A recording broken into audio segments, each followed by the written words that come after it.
si Eva o si Adan maoy nahimong ginikanan sa tanang katawhan niya. Kining maong ginikanan natintal sa yawa kadtong bitin, mao na nga wa nila mapapuyo ang ilang mga anak didto sa paraiso. Ni anata nga tao sa gitawag og walog sa mga luha, lugar sa kasakit kining kalibutan. Muna bisag unsaon natong paningkamot dinhis kalibutan nga malipay ta, di na gina mahitabo.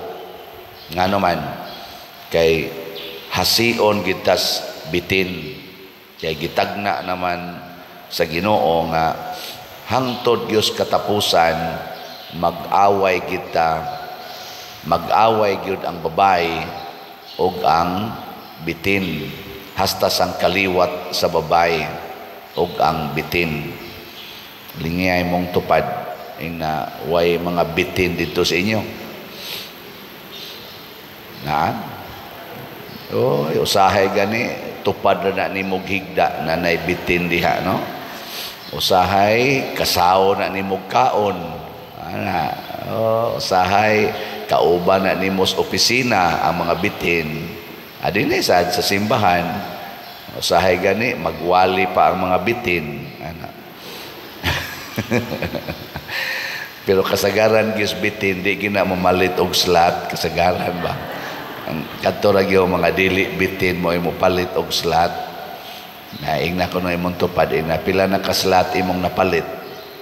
Wa gyud na siya kapalit og slot, basig bitin na siya. No? Mo na ang Ginoo kay di man sad siya mo surrender. Ingon siya di sa ko mo surrender bitin, abi kay nabuntog man tong unang tao nga akong gihimo nga mga buutan unta kay ito, maghimo kog bag-o nga babae ug bag-o nga lalaki. Ug mao na ni ang kinabuhi ni Maria ug ni Jesus. Si Jesus mao ang bag-ong Adan, si Maria sad ang bag-ong Eva. Ang ilang gipanganak dili na ang mga tao sa kalibutan. Ang gianak nila sa ilang partnership ni Jesus ug ni Maria, gianak nila ang simbahan. Kinsa tong mamembro sa simbahan unya mosunod gyud sa pagtulunan sa simbahan, maoy maluwas gikan sa bitin. Kuha mo? Gilain na sang lingi sa imong tupad na magpamimbro ka sa simbahan. Pamimbro ka. Nga, wala ba manglingi ang uban? Dunay duha ka paagi aron mamimbro ta sa simbahan. Ang una, maugyod ang sakramento. Kining 7 ka sakramento, bunyag, konfirma, kumpisal, Eucharistia, sa piningusa, kaminyoon, ordens, pagkapari, o hilog sa masakiton. Kining 7, makapahimo ni natong usa, one with Jesus. Nya diin man ay gasukad ang atong 7 ka sakramento, gikan ni atong tubig ug dugo nga mibaha sa kilid ni Jesus sa dihang gidugsak ang iyang kilid sa bangkaw. Kanang ni agas nga dugo ug tubig, mauna na siya ang 7 sacraments ug maunay naglangkob, naglig-on sa simbahan. Labi na sa ato yung simbahan, ang Catholic Church, ang 7 sacraments. Muna ang ubang mga simbahan, di pa kayo klaro, dili sad sila mudawat anang 7 sacraments. Katong mudawat sa 7 sacraments, mao to'y atong tawgon o klaro-klaro, sigon sa atong perspective. Pero ang ikaduha nga requirement aron mamembro ta sa simbahan mao ang pagpuyo sa kinabuhi nga gipuy-an ni Hesus ug ni Maria.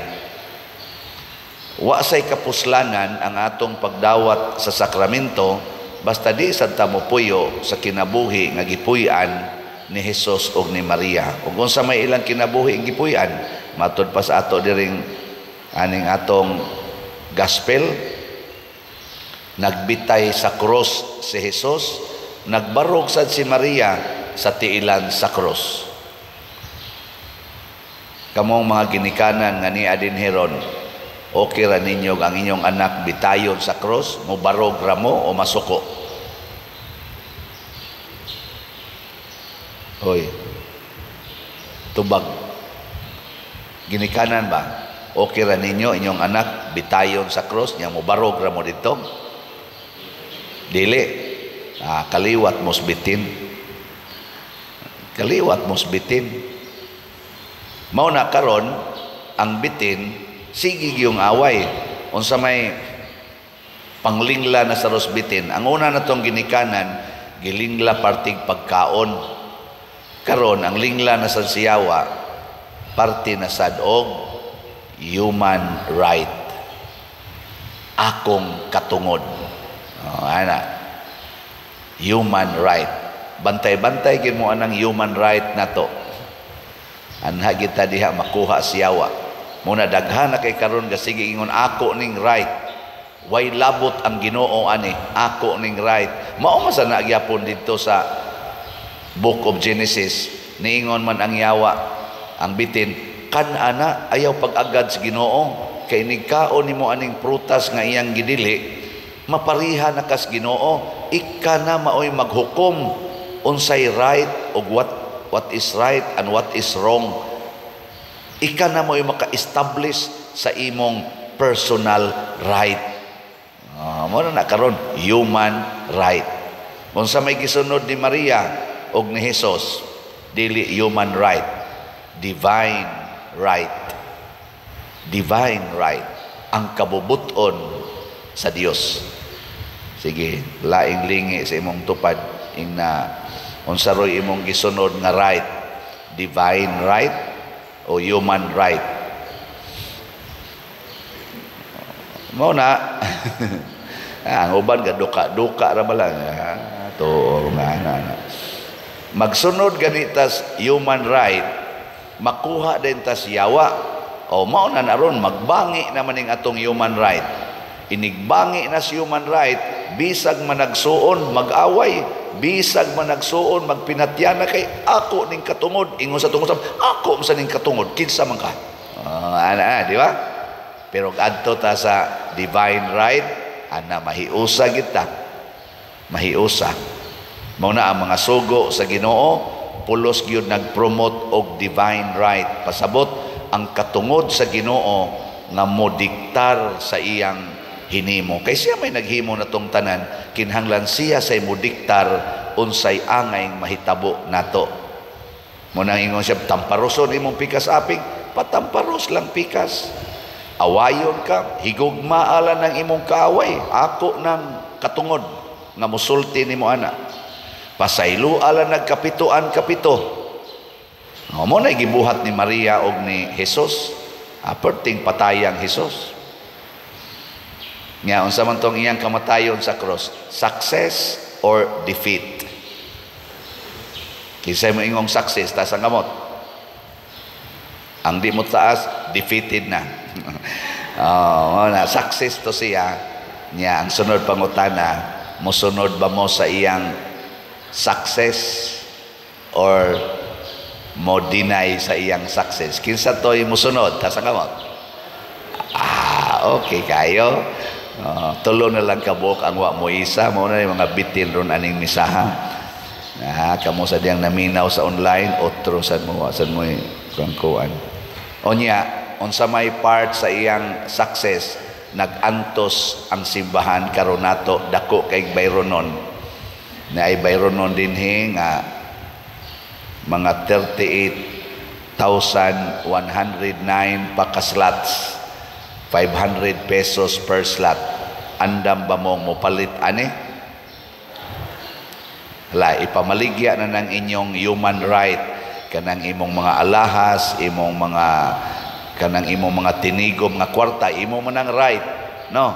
Ibaligya na nya, ipalit din og slot SBF dag tag 500. Ing na nganong imo man ang gibaligya, ing na ako na ning himuong divine right. Di ba? Kita ra ba di ra ba kitang palit nya si Mama Mary sad karon mother of the church sa ato dinhing diocese na ay bayronon ditong kuan 6 million na lang hinoy kuwang mo nang naatay 6,000 ka slots nga MMHD para sa Kapilinya di Fatima, tag 1,000 pesos per slot. Ala sige, palitan na ni para atong ihatag nila ang divine right. So ang atong SBF dag na 21,891 ka slots nga halin, nga napay 38,109 ka slots nga available, 500 pesos per slot. Nga naasad ni siya ay 16 slot challenge nga tag 8,000 per challenge, nakadawat na sa tag 23 ka 16 slot challenge. Nga nga atong halin sa MMHD katong para sa Kapilinya ni abot na sad og 389 ka slots na apay 5,611 ka slots. Nga ang ato sang DSAP open pa para sa gustong mo invest. Kaning akong ipanghisgutan pulos gini para sa kaayuhan sa simbahan. Malipay si Maria nga maoy inahan sa simbahan. Kita igo lang tang musunod unsay gusto sa simbahan, dili ang gusto sa atong kaugalingon. Kung ato ning himuon kitang tanan, mubaha gyud ang grasya katong nibaha sa kilid ni Hesus, mao man to ang grasya nga langitnon. Kung ato sang sundon ang gipangayo sa simbahan, atong hupayon ang panginahanglan sa simbahan, pinaagis atong material o spiritual na pag kaning hatag ba, mahimo gisad tang malipayon kay mubaha man ang grasya nganhi nato. Nanay istorya nga tradisyon nga kadto kunong sundao nga miduslak sa kilid ni Hesus, murag duna man to siya depikto. Unsa man to yang depikto adto, di man tingin to katarong og tabi or di ba to katarong og tan-aw. Nga napiksan siya sa dugo og tubig nga ning agas pagduslak niya naayo siya. Wa mo kasabot? Wa mo kasabot no? Mo na siya kung mahaduol ka sa simbahan, mapiksan lang ka sa grasya simbahan, igo na nga musulbad sa tanan nimong problema. Di ba? Ang iya ganing pagkaduol ni Kristo, pinaagi ganing pagduslak, unsa nakata nga pinaagis pagampo, pinaagis pagpalit og slot, pinaagis pagtampo sa imong serbisyo pag-alagad. Mo na kaniadto mga lectors, kaniadtong tigkanta dinhi, pwede na gini sila mga matay. Kaya nga naman, wara na ni ambit, ni apil yun. Kaniadtong mga sakristan, apil na ning nagwali, pwede na ni. Nya ka mo, kay wa man mo magliktor, wasad mo magwali, wasad mo magsakristan, unsa may inyo? So, simple ra kayo, palit ra mog slot, or kana inyo mga silingan, tabangan ninyo ang naglisod nga mga silingan, kay mao na sila'y kabahin sa atong simbahan. Mao na diri sa atong tubag sa Salmo, niingon ta, ikaw ang labing dako nga dungog sa atong kaliwat. Kinsay gipasabot ani si Maria og si Hesus. Nahimo nato silang atong kaliwat nga mga tao, na hugno ang atong pagkatao pinaagi sa pagkatintal ni Adan og ni Eva, gibangon kini og gidala balik ngadto sa langit ang atong dungog pinaagi ni Maria og ni Hesus.